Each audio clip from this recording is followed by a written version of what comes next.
ang inyong kagalakan hindi nyo mailarawan, sapagkat walang salita na makapaglalarawan sa inyong mga nararamdaman sa tuwing pinagmamasdan ninyo ang inyong sanggol habang natutulog ng mahimbing sa mga bisig ninyo na gawa sa lambing. Ang inyong paghihirap at pagod ay napapawi habang hinahaplos ninyo ang kanyang bawat pisngi, at abot langit ang inyong mga ngiti kapag nakilala kayo ng inyong sanggol sa unang pagkakataon at nakangiti.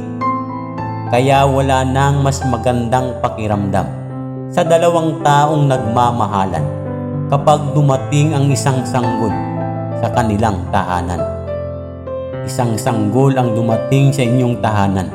Ang iyong kaligayahan walang pagsidlan, subalit napakabilis ng panahon na hindi mo namamalayan dahil sa simulang paunti-unting gapang hanggang sa paunti-unting hakbang at kalaunan sa paglipas ng panahon. Sinusubukang iguhit ang kanyang pangalan para pumasok sa unang pagkakataon sa paaralan upang doon hubugin ang kanyang kakayahan. Kaya ito ay isang mapait na sandali kapag ang inyong mga anak ay nagsisimulang lumaki at hindi mo magagawang ibalik sila sa dati. Maaring ipinagmamalaki mo ang lahat ng kanilang mga nagawa noon, subalit hindi mo maiwasang malungkot dahil hindi na sila mga bata ngayon. Kaya ang pag-upo mo sa sopa, nakasama sila habang pinapanood ninyo ang inyong paboritong pelikula, maaring ito na ang huling pagkakataon na gusto nilang magpalipas ng oras na kasama ka. Kaya huwag mong sayangin ang iyong pinakamahalagang pribilehiyo na makibahagi sa buhay ng mga anak mo habang maliliit pa ito, sapagkat ang magiging pinakamahalagang alahas na mayroon ka sa iyong liig ay ang kanilang mga bisig. At walang nagbibigay sa iyo ng parihong halaga ng kasiyahan kapag ang inyong mga anak nakayakap sa iyo at nakaupo sa inyong kandungan.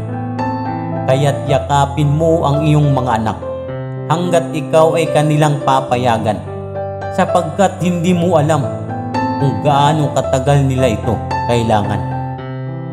Kaya siguraduhin parte ka ng buhay nila ngayon dahil maaring bukas wala ka ng pagkakataon. Ito ang isa sa pinakamahirap na bahagi ng pagiging isang magulang, ay ang pagtanggap sa 100% katotohanan na ang pagbabago ng kanilang mga anak hindi nila kayang pigilan.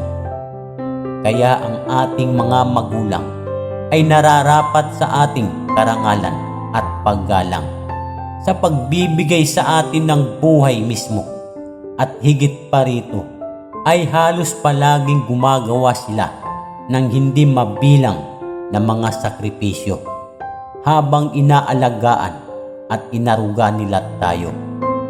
Kaya ang paggalang at pagmamahal sa iyong mga magulang ay hindi lang ito tungkol sa pagsunod sa kanilang mga kagustuhan. Ito ay tungkol sa pag-uunawa sa kanilang mga sakripisyo at hirap na mga pinagdadaanan. At walang salita ang makapagpahayag ng kapangyarihan, kagandahan, kabayanihan at kadakilaan ng pagmamahal ng isang magulang, sapagkat walang sinuman sa mundong ito ang maaring magmamahal sa iyo nang higit pa sa pagmamahal ng mga magulang mo. Dahil mula sa araw na isinilang ka, inaalagaan ka at pinoprotektahan ka nila. Maaring hindi sila perpekto sa iyong mga mata, ngunit pilit nilang ginagawa ang lahat ng kanilang makakaya upang mabigyan ka lang ng isang buhay na maginhawa. Kaya mahalin mo ang iyong magulang at igalang habang nabubuhay pa sila dahil mapagtanto mo lang ang kanilang halaga kung habang buhay mo na silang hindi makakasama. Ang ating mga magulang ang ating unang mundo, kaya't itay at inay, maraming salamat po sa inyo. Ang inyong tunay na pagmamahal sa amin at kabaitan, pangako po sa inyo, ito ay lagi naming pinahahalagahan at hinding-hindi makakalimutan. Salamat sa inyong gabay at karunungan. Salamat sa mga sakripisyo at hindi nyo kami pinapabayaan. Salamat dahil kami ang inyong pinakamalaking kaligayahan at madalas kami ang dahilan upang huwag sumuko sa hamon ng buhay at patuloy kayong lumaban. At maraming salamat po sa inyo, inay at itay, dahil hindi nyo kami sinukuan. Magandang buhay sa inyong lahat. Paalam.